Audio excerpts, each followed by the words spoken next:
project dari awal tahun Maret, ya. dari awal tahun 2021 ini, karena kemarin juga masih ada COVID.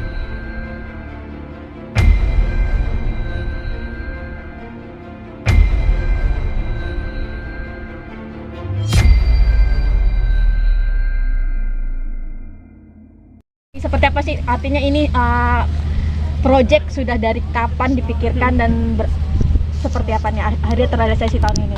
Ini project dari awal tahun Maret, ya. dari awal tahun 2021 ini, karena kemarin juga masih ada COVID, PPKM dan lain-lain. Jadinya ya alhamdulillah kita juga rapikan dulu bersama Pak Rudi Salim. Cukup panjang prosesnya ya perizinan, turun dikit. habis itu desain. Karena luasnya 2,3 hektar kan kita desainnya setiap meter, nah itu memerlukan waktu yang lama, desainnya aja 3-4 bulan. Jadi ada beberapa tempat di daerah ini yang kita jadikan runs vehicle, ada run sports diamond, dan nanti bulan depan insya Allah bulan depan kita akan groundbreaking lagi runs zoo, tapi nanti itu bulan depan. Yang sekarang kita fokus di runs classic sports diamond karena kita mau, saya, Pak Rudi Salim, sama Mas Dito, kita komit untuk memajukan sports and entertainment, kita gabungkan dengan lifestyle karena kita semangat di tahun depan COVID udah mulai turun dan kita sama-sama mengerti kemarin kita dikasih cobaan musibah itu terkait dengan kesehatan. Jadi kesehatan itu nomor satu, tapi kita selain kita sehat juga tetap kita menjadikan tempat yang memang pasti orang ini rindu ingin keluar ke tempat yang memang nyaman, bisa berolahraga, bisa nongkrong yang sehat, bisa membawa keluarganya, kakek sama cucunya bisa kumpul gitu ibaratnya. Jadi kita membuat sports and entertainment dan lifestyle di Rans Classic Sports Diamond ini. Kenapa pemilihannya di situ? Karena kemarin kita bukan hanya di sini aja kita akan buka. Insya Allah nanti kita akan buka beberapa titik, bukan hanya di daerah Jakarta dan sekitarnya, di luar Jakarta pun, di luar Pulau Jawa pun kita akan buka insya Allah pelan-pelan. Jadi kita akan mencari tempat. Titik 2 ini karena areanya sangat mudah dijangkau dan juga ini kan lagi happening sekali. Rans juga nggak mau ketinggalan sebagai pionir dan sebagai yang pertama juga di sini. Rans itu berani, jadinya bukanya di sini. Tapi kedepannya juga akan banyak sekali di beberapa tempat lainnya. Ini rencana pembangunannya berapa lama sih? Maksudnya targetnya itu buat mudah-mudahan sampai di jadi? Pertengahan tahun depan kita soft opening, mudah-mudahan di kisaran Lebaran sudah bisa soft opening, dan habis Lebaran kita udah bisa grand opening. Soalnya tergantung dari cuaca. Kalau hujan kita sama sekali nggak bisa kerja karena harus tiang panjang dan pembangunan lapangannya itu kan memerlukan treatment khusus. Benar-benar harus kondisi Karena ini kering. FIFA-nya FIFA certified. Yes. Dan ada kendala sedikit, kita masih baru hari ini belum lama baru bisa menerima dari luar negeri kan, karena FIFA certified yang masang itu langsung bulenya yang FIFA. Jadi kita perlu mengundang tim mereka untuk masang ke Indonesia, itu juga kemarin masih berhalangan. Pak, ini kan rencananya belum sampai 1 tahun, udah belakangan ini langsung ya. Apa memang ada target-targetan khusus dari tenan-tenan lain? Sebenarnya sih dari tenan sesuai dengan jadwal kita aja, cuman targetnya lebih ke Bos Raffi ini pengen cepet-cepet dapet duit. Nah, biar kita tetap semangat. Biar semangat, kita kerjanya cepat tapi tepat pada waktunya gitu. Biar kita semangat, jiwa muda kita. Ya kalau kita terlalu lama lelet dan lain-lain. Jadi ini justru kita juga meskipun ya kita masih berdampingan dengan COVID, tapi kita bisa kok kalau kita semangat kita masih bisa mempercepat laju ekonomi kita. Dan ini sebagai bentuk realisasi dari janji Rans juga yang waktu itu bilang kita mau bangun A, mau bangun B. Ini realisasinya bener, kita groundbreaking dan akan beneran dibuka. Jadi Raffi nggak omdo, Raffi to.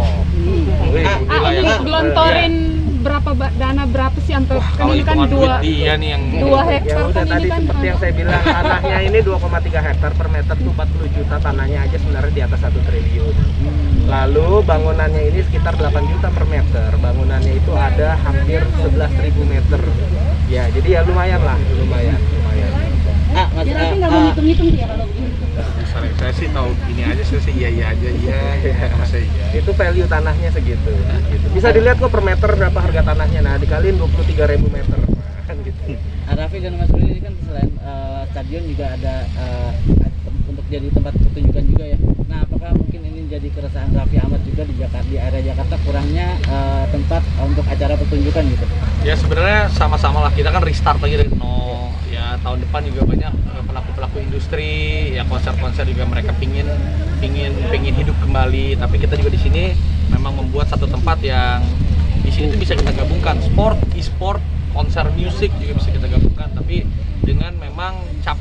ibarat itu capnya tempat kita adalah tempat yang memang ya sehat buat olahraga. Kita outdoor juga, ya indoornya pun ada, tapi di outdoornya kita juga ya orang kan pasti dengan adanya pandemi ini lebih pengen yang banyak yang outdoor ya, karena kita nggak tahu nih sampai kapan kita akan berdampingan terus sama COVID, tapi ya kita positif lah, dan pemerintah pun kan juga udah sangat-sangat bisa melakukan kerjanya dengan baik sehingga turun. Tapi ya kita juga harus membuat satu tempat yang memang kita yakinkan ke masyarakat bahwa ya udah, kita udah belajar dari pengalaman kemarin, kita bikin tempat yang memang sehat.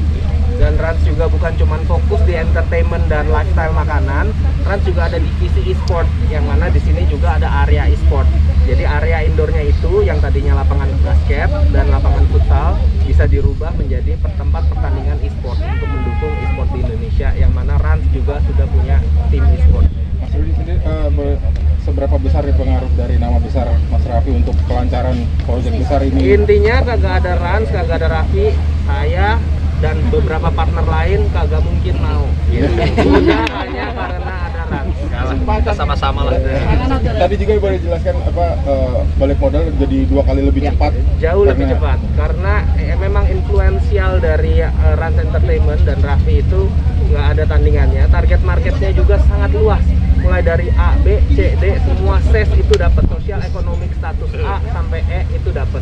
Karena Raffi ini memang orangnya humble, semua kalangan, mau dari yang kaya banget sampai yang nggak ada, semua diayomi dan nggak pernah sombong. Itu yang buat dia dicintai memang. Total berapa tenan, Mas? Tenannya lumayan banyak ya, hampir 50 ya. Yang udah bergabung, yang udah sign ya. Iya, karena memang udah mentok. Udah full. Satu hari ketika dia post, itu ada 300 telepon masuk dan 300 WhatsApp.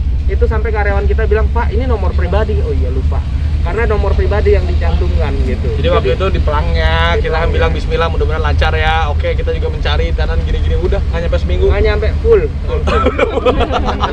Itu yang like 1 juta lebih, cuman banner doang. Cuma banner doang. Nama besar artinya cukup menjual ya. Nah, sebenarnya nama besar ini juga jadi tanggung jawab besar juga. Jadi saya juga menyadari, apalagi sekarang juga saya kan bukan anak muda lagi, udah bapak-bapak, udah punya anak. Tapi kan masih muda. Iya, terus jiwanya muda. Jadi kan kita juga punya tanggung jawab ke Rafathar, ke generasi-generasi mendatang yang kita bikin sekarang. Ya dulu juga saya bandel Bandung ya waktu zaman muda, sekarang udah saatnya kita juga membuat sesuatu yang berguna untuk generasi selanjutnya. Seenggaknya kita juga bisa meninggalkan legacy yang baik untuk generasi selanjutnya. Apalagi kita juga ya semakin kita bisa melakukan hal yang baik untuk masyarakat juga, insya Allah berkahnya juga kan ada. Kita udah umur gini ya, kita biar mencari tabungan buat berkahnya juga. Kuncinya apa sih, Kak? Kuncinya yang paling penting ya kita silaturahmi baik sama semua orang. Kita nggak pernah tahu. Dulu saya kenal Rudi Salim udah lama, dari sebelum dia dagang mobil sport dia dagang bajai dulu. Tapi saya udah berteman, tiba-tiba dia jadi konglomerat. Coba tuh kayak begitu. Ibaratnya kan kita nggak pernah tahu rezeki orang. Jadi saya tuh percaya setiap rezeki yang datang itu dari kita bersalaman, dari bertegur sapa, dari kita menghargai orang. Itu hal kecil aja untuk kita menyebut namanya dia aja gitu, kita panggil gitu, itu pasti kan salah satu untuk menghargai orang. Dan ya itu silaturahmi sama orang itu yang harus dijaga, karena Allah pasti titipin rezeki itu dari silaturahmi.